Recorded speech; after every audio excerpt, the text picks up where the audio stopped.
14. Ces dernières paroles de Thomas Mugridge m'ont laissé rêveur. Je n'ai jamais eu de mère, a-t-il dit. Cela m'a fait songer à la mienne.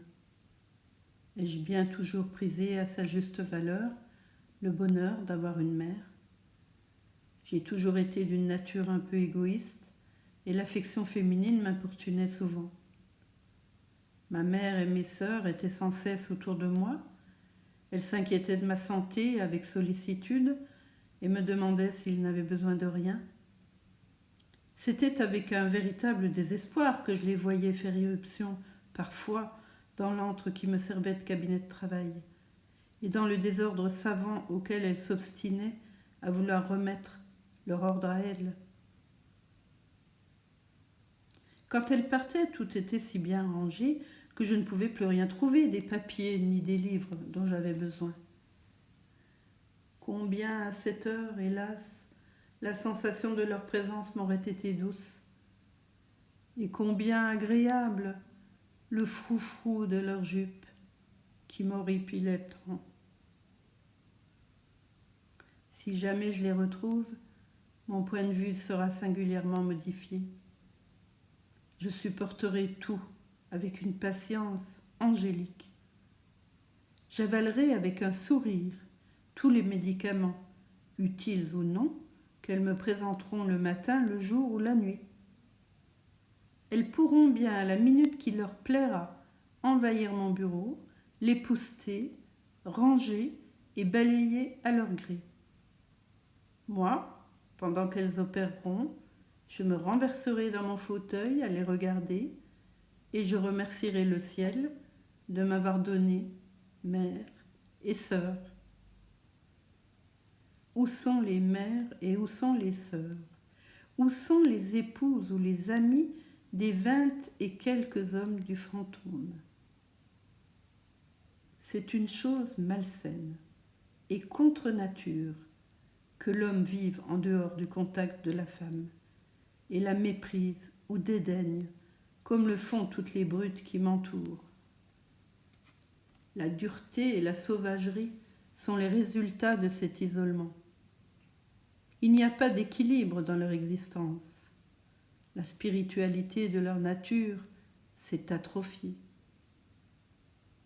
Aucun de ces hommes n'est ni n'a jamais été marié, et comme Thomas Mugridge, la plupart d'entre eux n'ont jamais, je pense, connu leur mère.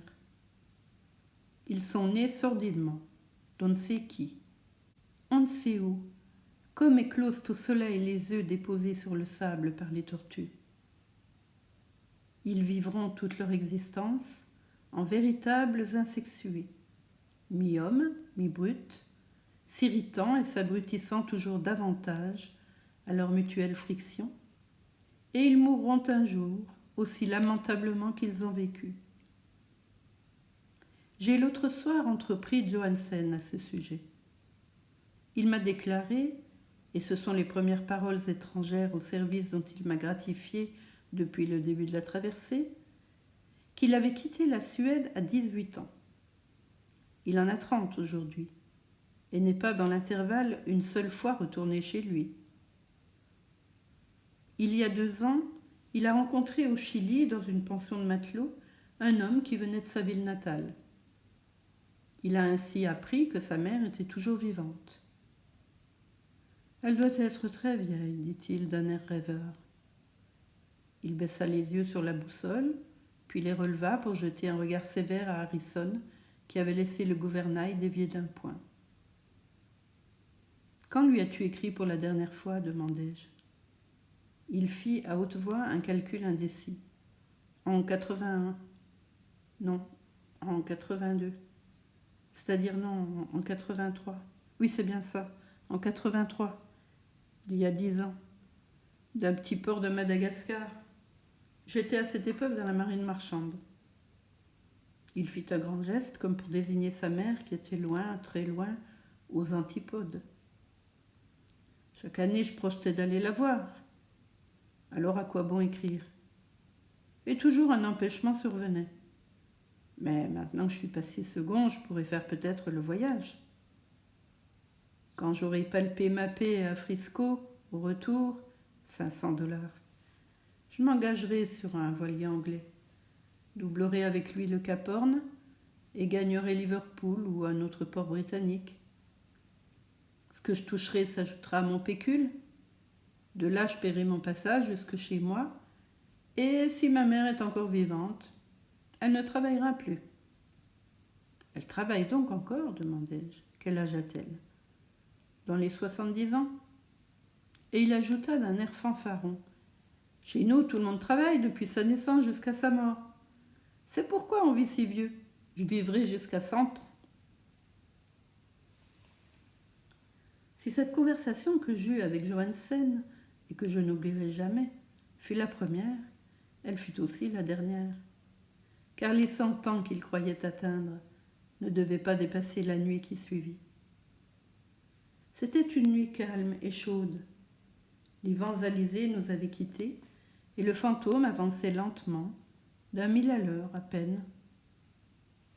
Comme l'atmosphère de l'entrepont était étouffante, je quittai ma couchette, pris sous mon bras ma couverture et mon oreiller, et montai sur le pont pour m'y étendre. C'était Harrison qui tenait la barre, et je remarquai que la goélette déviait nettement de sa course. Pensant qu'Harrison s'était endormi, et désireux de lui éviter une réprimande, pire peut-être, je l'interpellai. Mais il ne dormait pas. Ses yeux étaient grands ouverts, et il regardait fixement le compas de route. Il semblait très occupé et troublé, et ne me répondit pas. « Qu'est-ce que tu as » demandai-je. « Tu es malade ?» Il secoua la tête et eut un halètement étrange. Laissant là ma literie, j'allai le rejoindre, et le secouant par le bras, je grommelai « Tu ferais mieux de maintenir ton cap. » Mais Harrison continuait à faire silencieusement tourner la roue. L'aiguille de la boussole vira de nouveau vers le nord-ouest, et la goélette reprit son droit chemin. Désireux, devant le mutisme d'Harrison, de ne pas m'attirer des histoires, je me préparais à regagner sur le pont ma couverture et mon oreiller, lorsque je vis une main robuste, dégoûtante d'eau, émerger dans les ténèbres, de l'extérieur du navire, et s'agripper à la lisse. Une seconde main se dessina bientôt, près de la première. Je regardai comme hébété. Quel visiteur inconnu surgissant des profondeurs de la mer allais-je voir paraître? Tout ce que je savais de certain, c'est qu'il se hissait à bord en s'aidant de la ligne du loch. Une tête aux cheveux collés et ruisselants suivit les mains, et je reconnus le visage et les yeux de Lou Larsen. Il n'y avait pas à s'y tromper, c'était bien lui. Et je remarquai que sa joue droite était rougie de sang qui coulait d'une blessure à la tête. D'un mouvement souple, Lou Larsen passa par-dessus la lisse et se releva. Il jeta un coup d'œil sur l'homme de barre, comme pour s'assurer de son identité. L'eau de mer dégoulinait de ses vêtements. Des gouttes tombaient sur le pont en faisant des petits bruits réguliers et très perceptibles. Comme il s'avançait vers moi, je reculai instinctivement, car je vis une lueur sinistre dans ses yeux. « Ne vous inquiétez pas, Hump, me dit-il à voix basse. Savez-vous où est le second ?» Je secouai la tête. Lou Larsen posa la même question à Harrison, qui répondit « Non, capitaine, je l'ai vu il y a peu de temps, il se dirigeait vers l'avant. » Moi aussi, je me suis rendu dans cette direction tout à l'heure. Mais comme tu viens de le voir, je ne suis pas revenu par le même chemin. Vous êtes tombé à la mer, capitaine ? Je proposai d'aller voir au poste d'arrière si Johansen n'y était pas. C'est inutile, dit-il. Vous ne le trouveriez pas. Hump, venez plutôt avec moi. Je lui emboîtai le pas. Rien ne bougeait sur le bateau. Nous rencontrâmes 3 hommes étendus sur le pont et qui dormaient. C'étaient les hommes de quart, 3 chasseurs de phoques. « Regardez-moi ces fainéants, grogna Lou Larsen, incapables de tenir un quart de 4 heures. » Il les retourna, examina leur visage et, contre mon attente, les laissa continuer à dormir. Puis il demanda à voix haute Où est l'homme de veille ? Ici, capitaine, répondit en sortant de l'ombre Olioac, un matelot avec un léger tremblement dans la voix. Je venais de fermer l'œil il y a juste une minute. Je le regrette, capitaine, cela n'arrivera plus. Tu n'as rien vu sur le pont, ni rien entendu ? Non, capitaine, Mais Loup Larsen s'était éloigné déjà, avec un grognement méprisant, alors que le matelot en était encore à se frotter les yeux et se félicitait intérieurement d'en être quitte à si bon compte. Silence, m'avertit Loup Larsen dans un murmure. Il se pencha sur l'écoutille du poste d'avant et se prépara à descendre l'échelle. Je le suivis, le cœur tremblant. Qu'allait-il se passer ? Je l'ignorais, comme j'ignorais ce qui avait eu lieu. Tout ce que je savais, c'est qu'il y avait eu rixe et effusion de sang, car ce n'était évidemment pas pour s'amuser que Loup Larsen n'avait passé par-dessus bord, le crâne ouvert. Le second, en outre, manquait. Le poste d'avant, construit directement à la proue de la goélette, en épousait la forme triangulaire.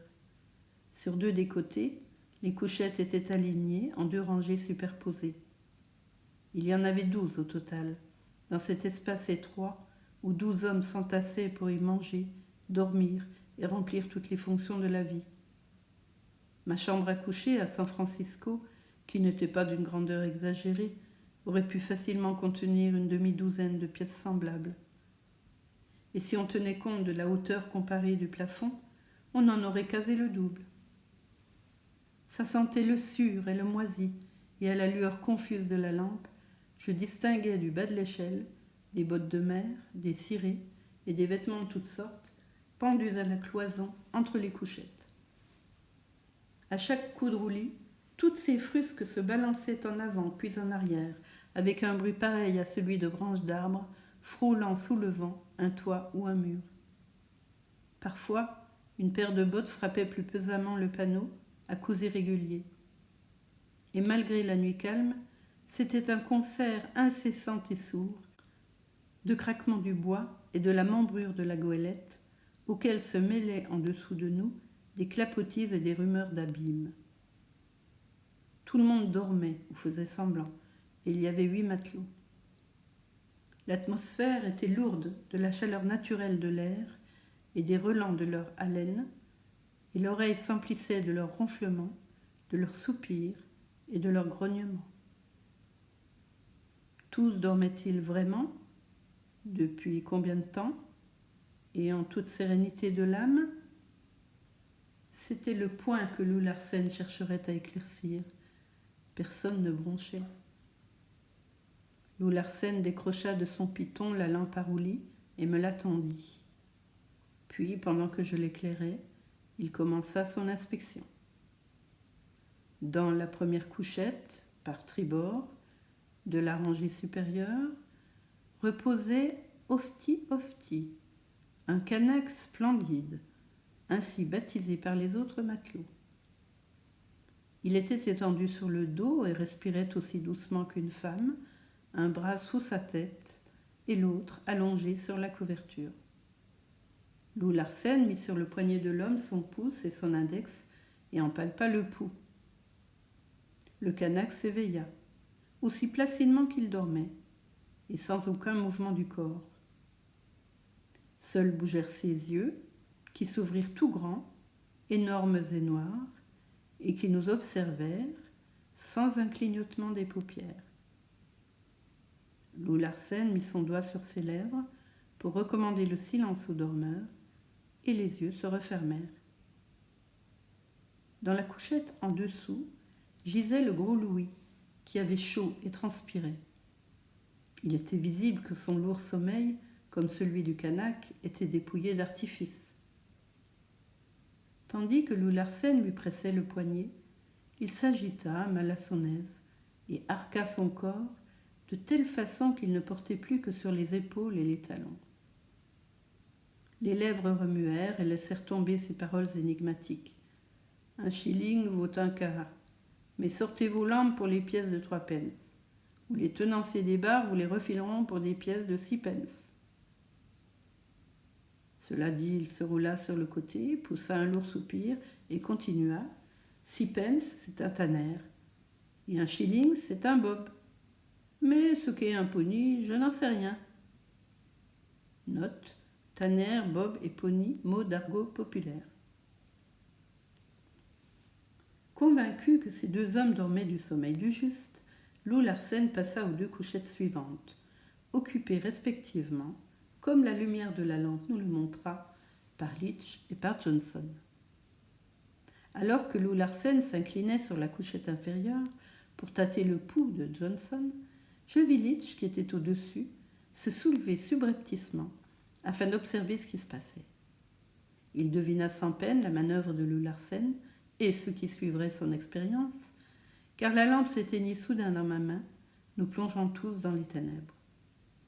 Au même instant, il dut bondir sur Lou Larsen. J'entendis un grognement furieux sortir de la poitrine du capitaine, et Litch y répondit par un hurlement à figer le sang dans mes veines. On aurait dit la rencontre d'un loup et d'un taureau. Johnson dut se joindre à Litch presque aussitôt, et je compris que sa platitude des jours précédents vis-à-vis de Lou Larsen n'était qu'une ruse voulue dans une intention préméditée. J'étais tellement perturbé par cette bataille dans le noir que je m'accotai contre l'échelle de l'écoutille, tremblant de tous mes membres et incapable de la monter. En même temps, j'étais saisi de cette même douleur au creux de l'estomac qu'a toujours provoqué chez moi le spectacle de la violence. Je ne pouvais rien voir, mais j'entendais le choc des coups et le bruit mou que fait la chair en s'écrasant contre la chair. Puis ce fut le craquement des corps enlacés, le halètement des respirations oppressées, les gémissements entrecoupés, arrachés par une intense et soudaine souffrance. Plus de 2 hommes avaient sans doute pris part au guet-apens organisé contre Lou Larsen et le second, et à la conspiration ourdie pour les tuer. Car une recrudescence de coups, de heurts et d'éclats de voix m'apprit que Litch et Johnson avaient reçu du renfort. « Un couteau, qu'on me passe un couteau !» criait Litch. « Frappez sur la tête, fendez-lui le crâne !» hurlait Johnson. Quant à Lou Larsen, après son premier grognement, il s'était tu. Il livrait une lutte farouche et silencieuse pour sauver sa peau. Il était cerné, enveloppé de toutes parts. Terrassé dès le début de la bataille, il n'avait pu réussir à se relever, et malgré sa force effroyable, je ne doutais pas qu'il ne soit perdu. La masse des combattants roula sur moi dans les ténèbres. Cette houle de corps enlacés me renversa. Je parvins cependant, dans la confusion générale, à me traîner jusqu'à une des couchettes basses où je me hissai et trouvai un abri. Les autres matelots, qui n'étaient pas du complot et avaient réellement dormi, s'étaient réveillés. Ils demandèrent ce qui arrivait. « Venez, venez tous !» cria Litch. « Il y passera, nous l'avons !» « Qui ça ?» interrogèrent les voix. « Ce salaud de second !» répondit astucieusement Litch d'une voix rauque. Il y eut une bordée de cris de joie, et dès lors, Lou Larsen eut sur le dos 8 rudes bonshommes. Le gaillard d'avant ressemblait à une ruche en fureur. « Qu'est-ce que vous faites là-dedans, nom de Dieu ?» cria Latimer par l'écoutille, trop prudent pour descendre dans cet enfer qui au-dessous de lui déchaînait sa rage dans la nuit. « Un couteau !» demanda Litch une fois encore, dans un moment de silence relatif. « Est-ce que quelqu'un a un couteau ?» Le grand nombre des assaillants était une cause de confusion dans cet étroit espace. Ils se gênaient mutuellement dans leur effort. Lou Larsen, au contraire, qui ne perdait pas la tête et savait exactement ce qu'il voulait, allait bientôt atteindre son but, l'échelle salvatrice. Si dans l'obscurité je ne pouvais suivre des yeux ses progrès, Louis me renseignait. Aucun autre homme, à moins d'être Hercule en personne, n'aurait pu accomplir le tour de force que réussit Lou Larsen. Lorsqu'il eut atteint le pied de l'échelle, il se cramponna solidement au premier barreau, et à la seule force de ses bras, il réussit à soulever la masse d'hommes qui s'agrippait à lui pour le maintenir sur le plancher. Il se releva, et centimètre par centimètre, il commença son ascension. Ce fut le dernier acte du drame, et je le vis admirablement, car Latimer, qui avait été chercher une lanterne, en plongeait la lumière dans l'écoutille. On ne distinguait de Lou Larsen que la grappe vivante accrochée à son corps. Elle se tortillait en tous sens, telle une monstrueuse araignée aux multiples pattes, et oscillait en avant ou en arrière, au rythme régulier du roulis. Et toujours, imperceptiblement, la grappe montait avec de longs arrêts, échelon par échelon. Il y eut un instant où elle parut tituber et fut sur le point de s'écrouler. Mais Larsen retrouva sa prise et l'ascension recommença. « Qui es-tu » demanda Latimer, tout perplexe et se penchant en avant. « Lou, Larsen » répondit une voix haletante qui sortait de la masse grouillante. Latimer tendit sa main libre. Je vis une autre main apparaître et s'en saisir précipitamment. Le chasseur de phoques tira et les 2 derniers échelons furent franchis d'un seul trait. Alors la seconde main de Lou Larsen s'agrippa au cadre de l'écoutille et un à un les hommes lâchèrent prise. L'ennemi leur échappait. Lou Larsen faisait pleuvoir en arrière une grêle de violents coups de pied qui renversaient les plus obstinés de ses adversaires. Mais Litch se cramponnait toujours.